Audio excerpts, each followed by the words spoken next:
2024 की आपको बहुत बहुत बहुत बहुत बहुत बहुत बधाई।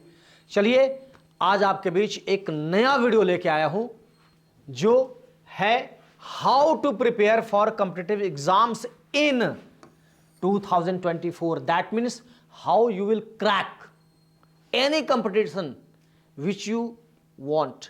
जो भी कंपटीशन आप चाह रहे हैं कि 2024 में क्वालिफाई कर जाएं, आपको नौकरी लग जाए, आप सरकारी नौकरी प्राप्त करें, आप बैंक में जाएं, रेलवे में जाएं, एसएससी में जाएं या और किसी भी जॉब में आप जाना चाहते हैं 2024 में, तो कैसे उसको आप प्राप्त कर लेंगे, कैसे आप क्वालिफाई कर जाएंगे, यही आज वीडियो में बताने जा रहा हूं। अंत तक आप वीडियो में बने रहिए और अपने लाइफ के गोल को देखते रहिए। इधर you just have goal to insurance, bank, GATE, MPPSC, railway, UPSC, SSC, MBA, हर तरह की बात अभी आपसे करूंगा। लेकिन बच्चों, हमारा मेन टारगेट है बैंक, एसएससी, रेलवे और स्टेट लेवल एग्जाम। इसमें हम एक और ऐड कर देते हैं आपका एलआईसी, मीन्स इंश्योरेंस सेक्टर की ही बात मैं आपसे करूंगा।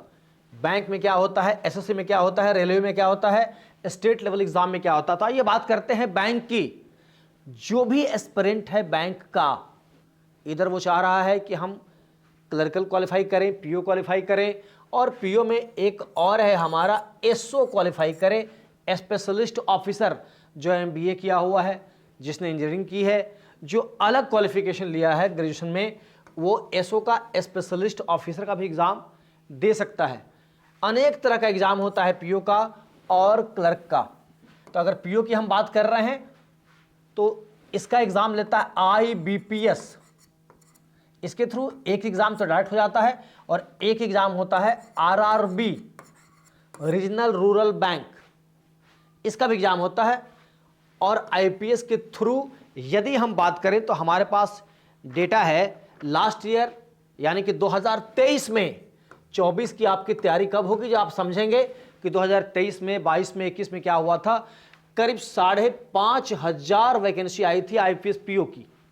अब अगर हम बात करें आरआरबी पीओ की, तो इसमें करीब करीब 2,500 वैकेंसी आया था, 2,500, और यहां पर था 5,500। तो ये दोनों मिलाकर आपका हो गया करीब 8,000। और इसके साथ एक और पीओ की वैकेंसी है जो सब कोई चाहता है ज्वाइन करना, वो है एसबीआई का।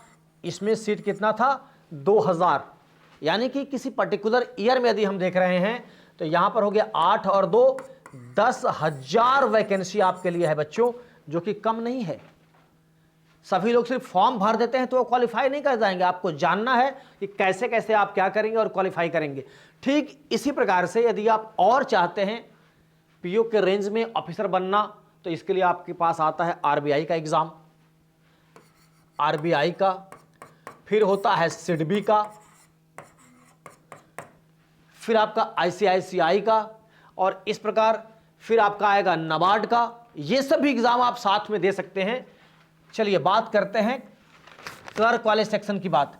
तो क्लर्क में भी हमारा आईपीएस के थ्रू भी एग्जाम होता है, डायरेक्ट भी और आरआरबी का भी।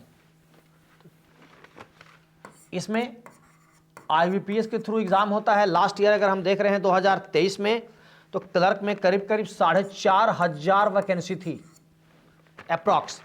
इसका जो आरआरबी होता है, रीजनल रूरल बैंक, इसके क्लर्क में अगर हम लोग देखें तो यहां पर वैकेंसी थी 5,500। इसके अलावा एसबीआई का अगर हम देख रहे हैं, जो कि अभी वैकेंसी ऑलरेडी है, 5 जनवरी से एग्जाम स्टार्ट होने वाला है, 5, 6, 11 और 12। वहां भी अगर आप देखते हैं तो वैकेंसी कितनी है, तो 8,770, यानी करीब करीब 8,800। इसको अगर हम मैच करते हैं तो ये हो गया करीब करीब 19,000। इतना ही नहीं है, क्लर्क वाले के लिए तो बहुत अपॉर्चुनिटी है। अगर हम एलआईसी में जाते हैं इंश्योरेंस में, तो यूनाइटेड इंडिया का, न्यू इंडिया का और एलआईसी का, ये सबको अगर मैच करेंगे तो करीब करीब ये 21-22 हज़ार वैकेंसी हो जाएगी, जो कि 2024 में आप किसी एक को टारगेट कर सकते हैं। बिना टारगेट किए कुछ नहीं होता है। जब भी आप कुछ प्राप्त करना चाहते हैं तो आपको पता होना चाहिए कि हमें क्या हासिल करना है और हमें जाना किस ओर है और पढ़ाई कैसे करनी है।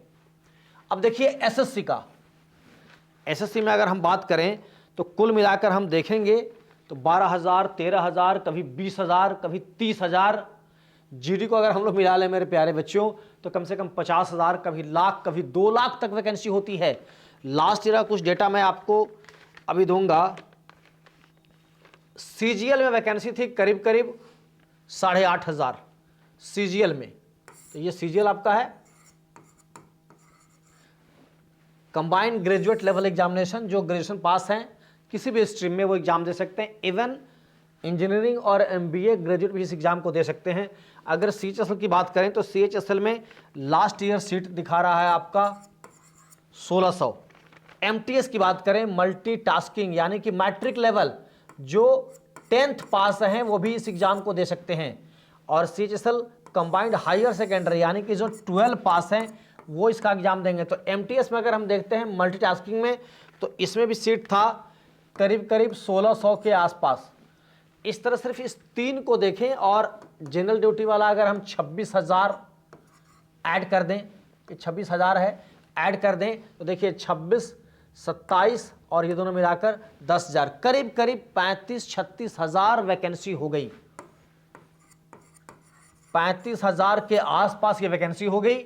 इसको क्रैक करने के लिए आपको करना कुछ नहीं है, एसएससी के लिए हमारा ऑनलाइन क्लास ज्वाइन कर लीजिए अगर आप दूर हैं तो। और यदि आप पास हैं तो ऑफलाइन क्लास में आ जाइए और जीवन जीने का ही नहीं कॉम्पिटिटिव वर्ल्ड का भी मजा लीजिए। आइए देखते हैं आगे। प्यारे बच्चों, आपको पता ही है कि एसएससी ने पूरे साल का अपना शेड्यूल दे दिया कि कब कौन सा एग्जाम कब लेंगे। जो कि साल में स्टार्ट हो रहा है आपका एग्जाम ग्रेड सी का स्टेनोग्राफर से और एंडिंग हो रहा है आपका कांस्टेबल के एग्जाम से। इस बीच में आपका सीजीएल है, एमटीएस है, फेज 12 है। और इतना ही नहीं, इस डेट के अलावा उसको कंफर्म करने के लिए एसएससी ने डेट दे दिया कि सिलेक्शन पोस्ट का जो एग्जाम होगा फेज 12 का, उसके लिए एसएससी ने डेट दे दिया कब, 6, 7 और 8 मई। इसलिए ये नहीं सोचना है कि इधर जो वैकेंसी दिया गया था वो सिर्फ दिया है, पता नहीं होगा कि नहीं होगा। जब एसएससी ने यहां डेट दे दिया जो कि उससे मैच कर रहा है ये डेट, यानी कि हर एग्जाम एमटीएस के जो एस्पिरेंट हैं उनको ध्यान रखना है कि एमटीएस का एग्जाम भी समय से हो जाएगा, सीएचएसएल का भी एग्जाम समय से हो जाएगा, सीजीएल का भी एग्जाम समय से हो जाएगा। यहाँ पर सब इंस्पेक्टर दिल्ली पुलिस का जो भी एग्जाम दिया हुआ सबका तो अब डेट भी आ गया। अगर आप एस्पिरेंट हैं तो ध्यान दें और इसमें लग जाएं। रेलवे की अगर बात करें तो प्यारे बच्चों इसमें 2 तरह का एग्जाम होता है। हर एग्जाम इसी 2 कैटेगरी में आता है। एक कहते हैं नॉन टेक्निकल, एक कहते हैं टेक्निकल। टेक्निकल मीन्स जिसने इंजीनियरिंग की डिग्री ली है या अगर वो डिप्लोमा किया हुआ है तो वो टेक्निकल में जाता है। और नॉन टेक्निकल मतलब जो ग्रेजुएशन किया है, मैट्रिक पास किया है या इंटर पास किया है उसके लिए। तो ग्रेजुएशन वाला, मैट्रिक वाला, इंटर वाला सबके लिए वैकेंसी है। इवन टेक्निकल में कोई आईटीआई किया है, कोई भी टेक्निकल डिग्री अगर लिया है तो रेलवे की अगर बात करें तो सिर्फ ग्रुप डी की करीब करीब 2.5 लाख वैकेंसी आ रही है।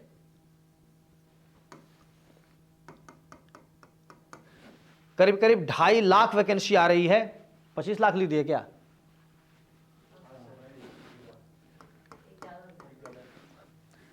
ढाई लाख रेलवे की वैकेंसी आ रही है, जिसमें ग्रुप डी का ही यानी कि मैट्रिक लेवल, 12 लेवल और आईटीआई किए हुए लोगों के लिए वैकेंसी कम से कम 1 लाख होगी। जो डिप्लोमा किया होगा वो भी कर सकता है। इसमें ड्राइवर की वैकेंसी शामिल है ना, जिसको बोलते हैं लोको पायलट। ये सारा एग्जाम्स के बारे में हम लोग अगले वीडियो में बात करेंगे कि हाउ टू क्रैक। एसएससी का अलग वीडियो होगा, रेलवे का अलग वीडियो होगा, बैंक का अलग वीडियो होगा।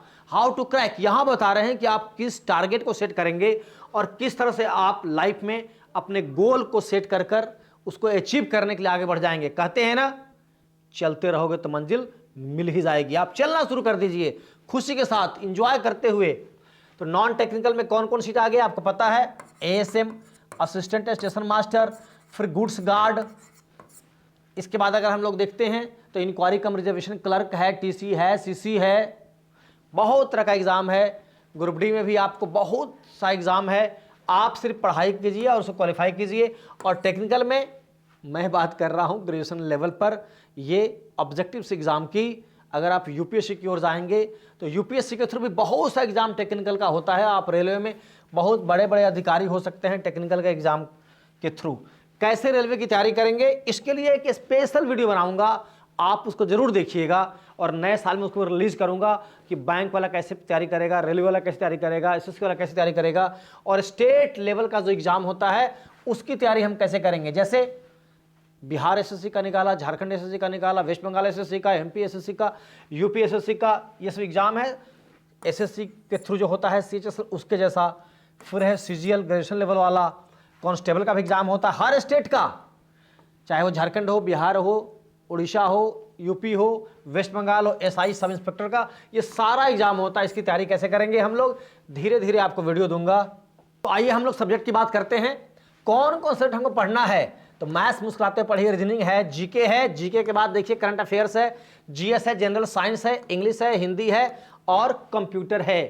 हर एग्जाम में नहीं कंप्यूटर पूछता है, किसी किसी में पूछता है। वैसे अगर आप ट्रेडिशनल जीके भी अगर पढ़ रहे हैं तो कहीं कहीं एक दो क्वेश्चन कंप्यूटर से भी आता है। लेकिन बच्चों आपको आगे बताऊंगा, आरआरबी का अगर आप एग्जाम देंगे, चाहे वो पीओ का हो या क्लर्कल का हो, वहां पर तो 40 क्वेश्चन कंप्यूटर का अलग से आता है।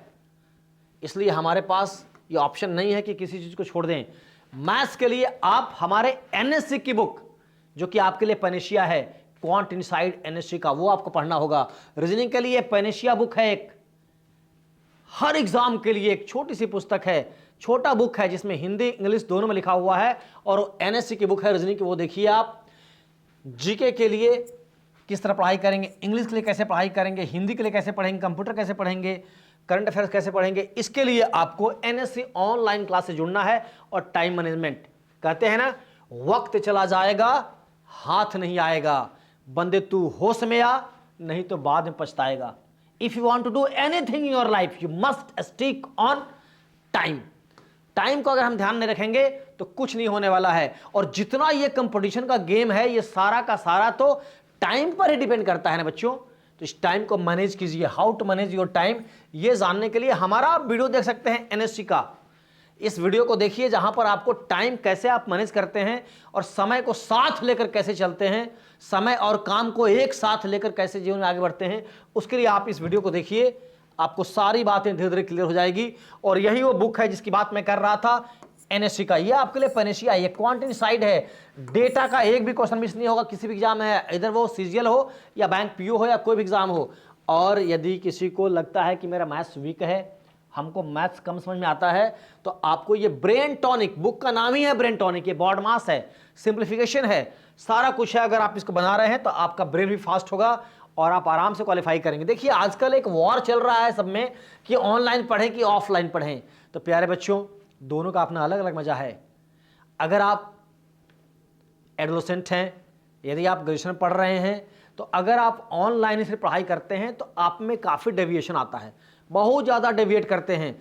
और जब हम ऑफलाइन पढ़ाई कर रहे हैं तो टीचर के साथ इंटरेक्शन होता है, बातचीत होती है, और तब लगता है कि नहीं हम पढ़ाई कर रहे हैं। और गुरुकुल की परंपरा यही है कि हमेशा गुरु की बात मानो, जिसको आप मेंटर मानते हैं उसकी बात को मानो, उसको पहचानो, और जो वो कह रहे हैं you must abide by all instruction given by your teacher. जो टीचर कह रहा है वैसे करें तो लगेगा कि हम कुछ पढ़ाई कर रहे हैं और जीवन का मजा है। यहाँ पर ऑनलाइन में तो पढ़ते पढ़ते कभी हम चले जाते हैं इंस्टा पर, कभी व्हाट्सएप पर, कभी ट्विटर पर, तो कभी लिंक्डइन देखने लगते हैं, कभी व्हाट्सएप में खो जाते हैं। इसलिए इससे बचने के लिए आप ज़्यादा कोशिश करें कि ऑफलाइन पढ़ें, टीचर के सामने पढ़ें। फिर भी अगर आप हमसे पढ़ना चाहते हैं और आप रहते हैं दिल्ली में, आप रहते हैं श्रीनगर में, आप रहते हैं जम्मू में, आप रहते हैं बेंगलोर में, तो आप इससे जुड़ सकते हैं। वीक में आपसे एक दिन बात भी करूंगा ताकि आपको ऑफलाइन का भी मजा आए। मॉक टेस्ट आपको बार बार देते रहना है, प्रीवियस एग्जाम क्वेश्चन का अगर आप दे रहे हैं देन यू नो कि किस तरह से आपको तैयारी करनी है, कौन कौन सा क्वेश्चन सीखना है, किसको किसको छोड़ना है। ये जानने का सबसे अच्छा तरीका है कि आप प्रीवियस एग्जाम क्वेश्चन को आप बनाएं और बार बार मॉक टेस्ट दें। जिस चीज को पढ़ ले उसका टेस्ट दें, सो दैट कि आपको समझ में आए कि उसकी तैयारी हमारी कहां तक है, कहीं कुछ मिस तो नहीं कर रहे हैं। और पढ़ाई के साथ साथ प्यारे बच्चों सबसे जरूरी है आपको हेल्दी लाइफ स्टाइल। 2024 में आप रिजोल्यूशन ले सकते हैं कि हेल्दी लाइफ स्टाइल के साथ ही पढ़ाई करूंगा, अपने जीवन को व्यवस्थित करूंगा, कब उठना है, कब सोना है, कब घूमना है, कब व्हाट्सएप देखना है, कब फेसबुक देखना है, सबका टाइम फिक्स होगा। अगर सुबह 20 मिनट एक्सरसाइज कर रहे हैं, अगर आप सवेरे 10 मिनट टहल रहे हैं, तो दिन का किसी भी घंटे में आपको समय फिक्स करना होगा कि आप आधे घंटे ही व्हाट्सएप देखेंगे या सोशल मीडिया पर बिताएंगे, ये भी आपको फिक्स करना होगा। तो ये हो जाएगा आपका हेल्दी लाइफ स्टाइल कि क्या खा रहे हैं, कैसे खा रहे हैं। और स्ट्रेस मैनेजमेंट, इस सबका अलग अलग वीडियो आपको दिया जाएगा। जो आपको स्ट्रेस होता है तैयारी करते करते, परेशानी होती है अब हमसे नहीं होगा, ये कैसे होगा, वो कैसे होगा, लगता है कि हम नहीं पढ़ पाएंगे, हम कभी क्वालिफाई नहीं करते हैं, कोई हमको उल्टा बोल देता है, कोई हमको बार बार टीच करता है। यदि आप आगे हैं, याद रखिएगा, यदि आप आगे हैं तो आपके पीछे कुछ लोग लगेंगे ही। तो लोगवा का कहीं इसके फेराम नहीं रहते, अपना काम करते हैं। बच्चों को इतना स्ट्रेस रहता है कि मैंने देखा है बात करते करते कई बच्चे रोने लगते हैं, लगता है कोई उनको इतना परेशान कर दिया। प्यारे बच्चों, आपसे रिक्वेस्ट करूंगा, इस माहौल से बाहर निकल जाइए, इसको भूल जाइए। लोग अपना बोलते रहेंगे, कहते हैं ना, हाथी चले बाजार, कुत्ता भूखे हजार। ये भूखने वाले लोग भूखते रहेंगे, परेशान करते रहेंगे। और वैसे भी लोग चाहते हैं कि आप आगे नहीं बढ़ें, कुछ उल्टा बोल दो। हमेशा कान में रुई लगा कर रखें, किसी की बात को नहीं सुने। हाँ, आपका मेंटर जो कह रहा है उनकी बात को सुने, गुने और समझें और वहां से आगे बढ़ जाएं। और जो आपका दिल कहे वही करें, किसी के बातों से परेशान होने की कोई जरूरत नहीं है। इसकी बात करें, रिवीजन स्ट्रेटजी, इसके लिए आपको अलग से वीडियो मिलेगा कि हाउ टू रिवाइज। और जब तक आप रिवाइज नहीं करेंगे आप भूल जाएंगे। कहा जाता है कि ब्रेन की अपनी कैपेसिटी होती है, if you learn something today and if you just repeat all that things tomorrow, then your brain retain maximum 80%। That means what, यदि आप आज पढ़ रहे हैं और उसको अगर आप कल दोहरा रहे हैं तो आपका ब्रेन 80% रिटेन करता है। यदि आप एक हफ्ते के बाद दोहरा रहे हैं, अब ब्रेन कितना रिटेन करेगा, 50%। अगर उसी बात को अगर आप 20 दिन के बाद रिपीट कर रहे हैं, दोहरा रहे हैं, तो ब्रेन रिटेन करेगा ओनली 10%। 2 महीने बाद देखिएगा तो कुछ याद नहीं रहेगा। So you must repeat all this things. जो चीज आप पढ़ते हैं उसके स्ट्रेटजी की वीडियो लाऊंगा आपके लिए, उसको आपको दोहराना भी है। आप जो पढ़े हैं उसका टेस्ट देना है, रिवीजन करना है और हमेशा दिमाग में ये रखना है कि हम होंगे कामयाब। चाहे लाख तूफान आए, चाहे अब जान भी जाए, मिलके ना होंगे जुदा। ये गाना सुना ना आपने। अब यहां पर बात है, चाहे कुछ भी हो जाए, नेवर गिव अप, कभी नहीं हार मानना है, जीतेंगे। देखे अभी 25 को अटल बिहारी वाजपेयी का बर्थडे था, उनकी वो बात, रार नहीं ठानूंगा, हार नहीं मानूंगा। हार नहीं मानना है, किसी बात से हार नहीं मानना है। और इस एटीट्यूड से अगर आप बढ़ेंगे तो आप जरूर कामयाब होंगे। प्यारे बच्चों, मुझे पूरा उम्मीद है कि 2024 का आपको टारगेट मिल गया होगा कि आपको क्या करना है, कौन सी कंपटीशन की तैयारी करनी है, किस तरह क्वालिफाई करना है।